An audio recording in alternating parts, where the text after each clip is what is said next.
تو وہ خود یہ کہہ رہے ہیں یوسف ضیاء الدین کہ ہم ہاسپٹل میں بیٹھے تھے, ابھی ٹریٹمنٹ ہو رہا تھا, جب پہلی مرتبہ یہ معلوم ہوا کہ پاکستان میں کچھ لوگ یہ کہہ رہے ہیں کہ یہ سب ڈرامہ ہے, تو وہ کہتے ہیں کہ میں نے اپنی شریکہ حیات سے کہا, تو شریکہ حیات نے کہا, یعنی ملالہ کی والدہ نے, کہ کاش ان کی بات صحیح ہوتی, کاش یہ ڈرامہ ہوتا. یعنی ایک روایت, یعنی وہ سوات کے کنارے جو دریا کے ساتھ یعنی بیٹھ کے چائے پیتے ہوئے ضیاء الدین اپنے یعنی اہل و عیال کے ساتھ اور اپنے والد کے ساتھ کچھ تصاویر میں اس کتاب میں شامل ہیں, وہ یاد کرتے ہیں ان, یعنی آئیڈیلائز کرتے ہیں ان دنوں کو جو سوات میں ان کے گزرے, آئیڈیلائز کرتے ہیں وہ یعنی یہ کتاب ایسی ہے کہ یہ پڑھتے ہوئے آدمی یعنی نارمل رہ نہیں سکتا, آپ بار بار ایموشنل ہو جائیں گے, آپ کو کتاب بند کر کے تھوڑا پاز لینا پڑے گا, پھر آپ کتاب پڑھیں گے. کس طرح ایک یعنی یہ مسٹ ہے ایک, یہ خاص طور پہ پاکستانی ہم لوگوں کے لیے, کہ بطور باپ ہمارا کیا رویہ ہونا چاہیے, بطور شوہر ہمارا کیا رویہ ہونا چاہیے, بطور بھائی ہمارا کیا رویہ ہونا چاہیے, بہنوں سے متعلق اور بیوی سے اور بیٹی سے متعلق, اور جینڈر ایکویلٹی کیسے آتی ہے. اور یہ اس شخص کی ایک اسٹرگل کی داستان ہے کہ اپنے گھر میں ہی, یعنی ایک بیٹی جو ہے اللہ نے اس کو اتنی عزت دے دی, اب باقی دو بیٹے جو ہیں وہ کس طرح سے, اب وہ باپ جو ہے وہ ان کے ساتھ کس طرح سے اپنے ریلیشن شپ کو مینٹین کر رہا ہے, اور اس میں ڈیفیکلٹیز آ رہی ہیں, اور پھر وہ اس کو صبر سے اوور کم کر رہا ہے, اور مان رہا ہے کہ جنریشن گیپ اتنا زیادہ ہو گیا ہے کہ وہ یہ لکھ رہا ہے کہ میں اپنے والد کا جس طرح سے احترام کرتا تھا, یعنی چھت پہ میں وہ اگر ہوں ایک آواز آئی ہے تو میں اوبیڈینٹ رہتے ہوئے جو میں جس طرح سے میں اپنے والد کا احترام کرتا تھا, میرے بیٹوں کے لیے ممکن نہیں ہے کہ وہ اس طرح سے میرا احترام کریں. تو وہ میرا مذاق بھی اڑاتے ہیں, کبھی تو میں ان کے ساتھ مل کر ہنستا ہوں, یعنی ریلیشن شپ از مور فرینک. اور آپ کو مزے کی بات بتاؤں کہ یہ جیسے ابھی آپ نے یہ جو نکاح میں ابھی آپ نے دیکھا کہ یہ بچی اور یہ خاندان یعنی روایتی سادہ لوگ ہیں, یہ اگر چاہتے تو مجھے بتائیں تو صحیح کہ پاکستان انڈیا کے کون سا وہ سیلیبریٹی ہوتا جو اس نکاح میں شرکت سے معذرت کرتا, یا اس کو اپنی خوش نصیبی تصور نہ کرتا کہ ملالہ نے اپنے نکاح پہ ان کو بلایا. یعنی کوئی سوچیے, اچھا انگلینڈ کے کون سا سیلیبریٹی ہے, پولیٹیشین ہے, یا کوئی اسٹار سیلیبریٹی ہے جو ملالہ کے نکاح میں جو ہے وہ شرکت نہ کرنا چاہتا ہو. یورپ کا, امریکہ, کینیڈا نکال کے بتائیں. اگر یہ لوگ چاہتے تو مجھے یہ بتائیے کہ یہ کون سی, یعنی اگر گن کے چلیں 100 لوگ بھی اکٹھا کرتے تو دنیا بھر کی کریم اکٹھا کر کے یعنی وہ 100 لوگوں کے ساتھ ایک نکاح ہو جاتا. حالت یہ ہے کہ وہ خود بچی لکھ کے بتا رہی ہے کہ مہندی لگانے والا کوئی نہیں تھا, تو میں نے اپنے ہاتھوں پہ مہندی خود لگائی ہے, اور یہ کہتے ہوئے وہ اس کے یعنی وہ کوئی شکوہ نہیں کر رہی, یہ سادگی سے اس نے بتا دیا. معذرت. تو جن کو اللہ تعالیٰ دیتا ہے, یعنی میرے جیسوں کی حالت یہ ہے کہ تھوڑا سا بھی اگر اللہ کی طرف سے عزت مل جائے یا شہرت مل جائے تو ہم دوسروں کو یعنی بھولتے نہیں, یعنی بار بار نیم ڈراپنگ ہو رہی ہے, بار بار بہانوں سے کامیابی کے اپنی تذکرے ہو رہے ہیں, شو آف ہو رہا ہے انسٹاگرام پہ, ٹویٹر پہ, سوشل میڈیا پہ. یہ میری گاڑی دیکھو, یہ میرا گھر دیکھو, یہ میری گھڑی دیکھو, یہ میرے جوتے دیکھو, یہ میرا پیٹ دیکھو, یہ میرا بینک بیلنس دیکھو, یہ میری شان دیکھو, یہ میری, یعنی یہ ہے ہمارا بیسیکلی سارا جعلی معاشرہ. اس جعلی معاشرے میں حیرت ہوتی ہے کہ کس طرح سے ضیاء یوسف زئی نے اپنی اولاد کو اور خود کو یعنی اس جعلی مکار پن سے بچا کے رکھا, اور ایسی خوبصورتی سے بچا کے رکھا کہ اب سب کے سامنے ہے کہ کس طرح سے اس بچی نے روایتی یعنی دلہن کا لباس پہن کے, اور ایک اسیر غالباً ان کے نام ہے, اگر میں صحیح نہیں لے رہا نام تو معذرت, کہ وہ نوجوان جو ہے بریلینٹ نوجوان ماشاءاللہ لاہور کا, اور اس سے وہ شادی ہو رہی ہے. اور آپ اندازہ لگائیے سادگی کیا عجیب ہے اس تصویر میں. یہ جو میں نے آپ کو کتاب دکھائی ہے, آپ دیکھیے ملالہ کے, آپ نے سر سے کبھی چادر ہٹی دیکھی, دوپٹہ اترا ہوا دیکھا؟ میں یہ نہیں کہہ رہا کہ جو خواتین یا بچیاں دوپٹہ نہیں لیتیں ہم ان پر کوئی, یعنی وہ دونوں ایک جیسی لائق احترام ہے. میں صرف یہ سمجھانے کی کوشش کر رہا ہوں کہ جو اس کو مغرب کا ایجنٹ کہتے ہیں, وہ اس کتاب کے ٹائٹل میں دوبارہ آپ کو دکھا دیتا ہوں, یہ دیکھ لیجئے کون سا لباس پہنا ہوا ہے ضیاء الدین یوسف زئی نے. یعنی یہ کتاب جو لکھی گئی ہے یہ آپ کے خیال میں پاکستانیوں کے لیے لکھی گئی ہے؟ ہم لوگ پڑھتے ہیں, اور وہ بھی انگلش. ہم نے کہاں پڑھنا, ہم تو کڑھائی کھانے والے لوگ ہیں.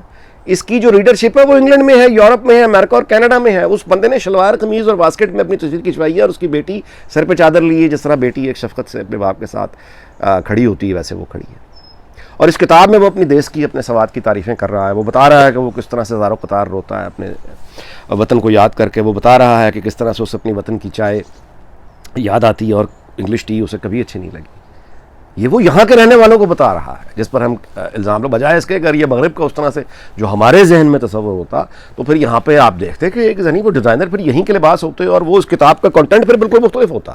وہ ساری کی ساری پھر پاکستان کی برائیاں ہوتی ہیں اور یہاں کی تعریفیں ہوتی ہیں, اور اس کے بعد یہیں سے اپیلیں ہوتی ہیں. اچھا ہماری جہالت دیکھیں, 18ویں ترمیم کے بعد تعلیم جو ہے وہ ظاہر صوبوں کا سبجیکٹ بن گیا. اگر ہم چاہتے کوئی بندہ تعلیم میں اگر انٹرسٹڈ پاکستان میں وزیر تعلیم ہوتا پنجاب سندھ پختونخوا بلوچستان یا وفاقی سطح پر, تو یہ بچی ہم اس کا شہرت کا جو اس کو ملی ہے, ہم اس کو جاپان سے لے کے کینیڈا تک ہم اس کو دکھا کر اپنے ملک کی بچیوں کی تعلیم میں مدد کر سکتے تھے.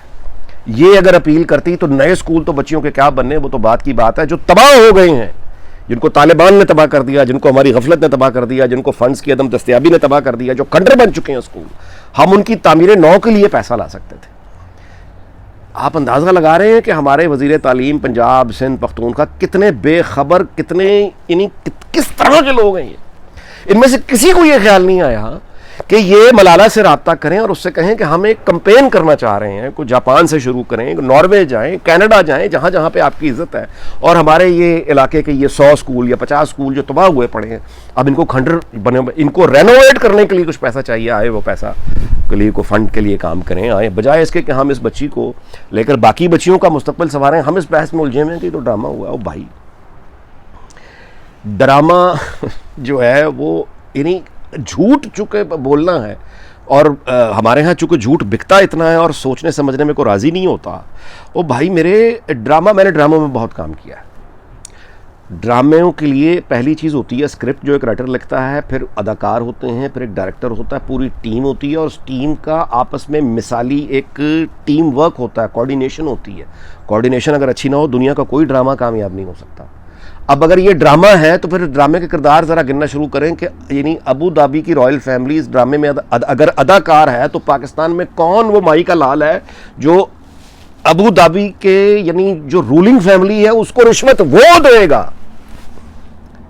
کون سا مائی کا لال ہے پاکستان میں جو کہ مطلب ہے کہ برطانیہ کے برمنگم ہاسپٹل کے جو ورکر ہیں, ڈاکٹرز ہیں, نرسز ہیں, وہ ان کو اتنا پیسہ دے گا, اور کہ وہ یعنی آج کے سوشل میڈیا کے دور میں جب ہر خبر بکتی ہے, خبر بکتی ہے, اخبار کے ادارے ٹی وی کے ادارے تو خریدتے ہی ہیں, خبر سوشل میڈیا پر بھی بکتی ہے, یہاں بھی پیسے ملتے ہیں.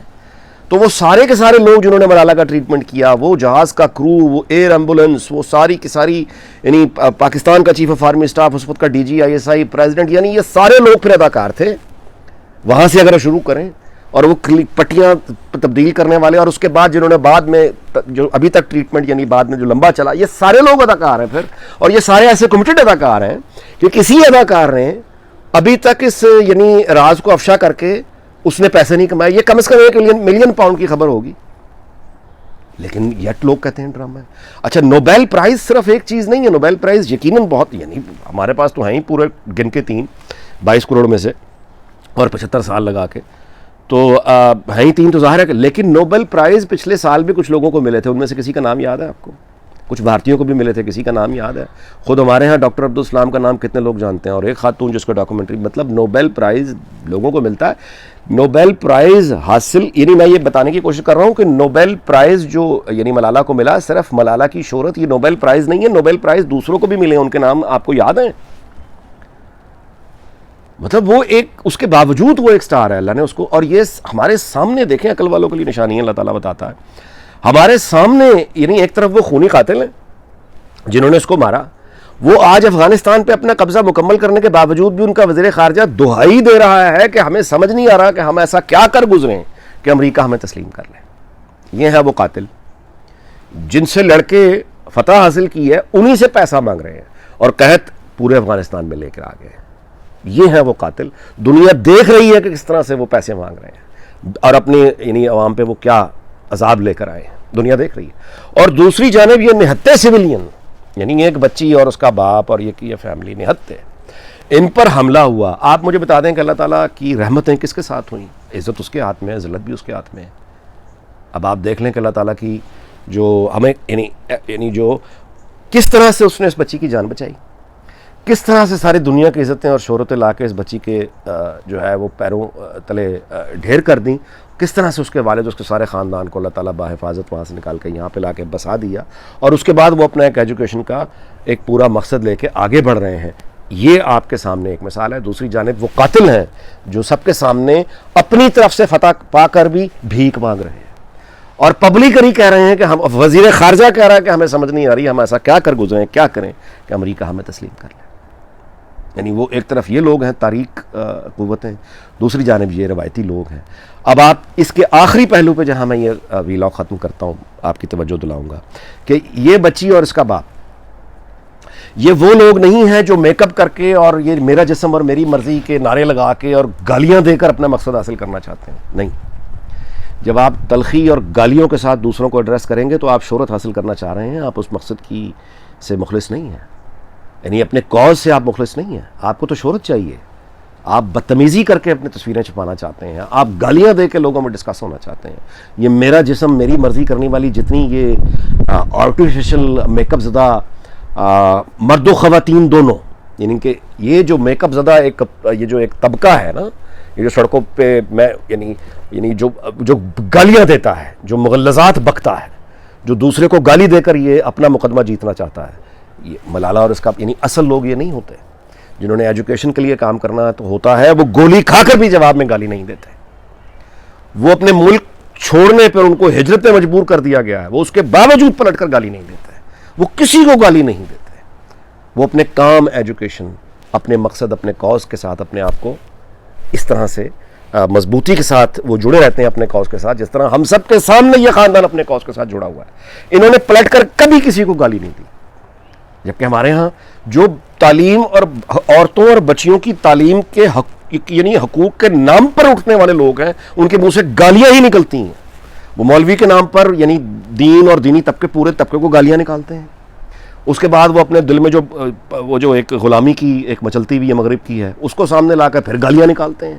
اور مغلظات کے علاوہ ان کے پاس ہے کوئی نہیں، یعنی کوئی حل ہی نہیں ہے، کوئی وے فارورڈ ہی نہیں ہے، صرف اور صرف گالیاں، احتجاج اور میرا جسم میری مرضی. یعنی اتنا محدود اور جہالت، یعنی یہ لوگ ہیں جو عورتوں کی تعلیم کو اٹھا کے دعوے دار ہیں کہ یہ بڑے لبرل ہیں، دعوے دار ہیں کہ یہ ایجوکیشن کے ساتھ بڑے کمیٹڈ ہیں. جس بندے کو بولنے کی تہذیب نہیں ہے، جس عورت کو بات کرنے کے طریقہ ہی نہیں آتا، وہ کہتی ہے کہ میں تو تعلیم کے لیے یعنی یہ سب گالیاں نکال رہی ہوں. تو یہ ہے رنگ باز آرٹیفیشل لوگ، اور یہ ہیں اصل لوگ. کوئی گالی جواب میں نہیں، کوئی شکوہ نہیں، سر جھکا کے اپنے کام سے کام. اور سادگی ایسی، نکاح تو ہو گیا نا، مطلب بعد میں تقریب کرنا کس بچی کا شوق نہیں ہوتا مجھے بتائیں. اس کی شادی ایسے ہو، اس کی شادی ایسے ہو، اس کی سہیلیاں آ کے اس کو تیار کریں. یہ تو مزدور کی بیٹی بھی سوچتی ہے کہ اس کی سہیلیاں اس کو آ کے تیار کریں، اس کی کزنیں آ کے اس کو تیار کریں، اس سے گپ شپ لگائیں.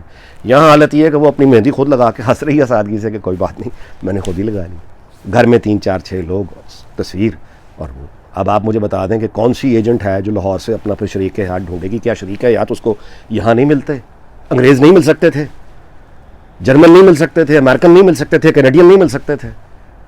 یعنی یہاں کے کون سا وہ ہوتا آپ بتائیے سیلیبریٹی، یا کون سا جو خود کو خوش نصیب تصور نہ کرتا کہ ملالہ نے اس پر پسندیدگی کا ہاتھ رکھ دیا ہے؟ کیا ملالہ کے کہنے پر وہ مسلمان بھی ہو جاتا؟ یعنی میں آپ کو صرف یہ بتا رہا ہوں کہ اس کے لیے کوئی چوائسز کی کمی نہیں تھی دنیا بھر میں. دولت کیا اور شہرت کیا، رائل فیملی میں شادی کر سکتی تھی. دنیا بھر میں رائل فیملیز ہیں، کسی ایکچوئل پرنس سے شادی کر سکتی تھی، عرب پرنس سے شادی کر سکتی تھی. لیکن اس نے جو انتخاب کیا وہ لاہور کا لڑکا ہے.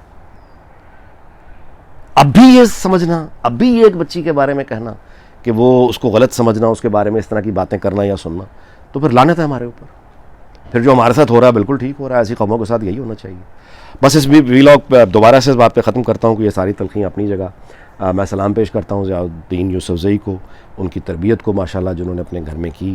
میں بطور باپ کے، بطور بیٹے کے، بطور شوہر کے اس کا رول کیسا ہونا چاہیے، اپنے گھر میں خواتین کے ساتھ اور بیٹوں کے ساتھ کیا ہونا چاہیے، میں نے یہ کتاب پڑھ کے سیکھا. آپ سے بھی گزارش کرتا ہوں اگر آپ پڑھنے کا شوق رکھتے ہیں تو ضرور یہ کتاب پڑھیں.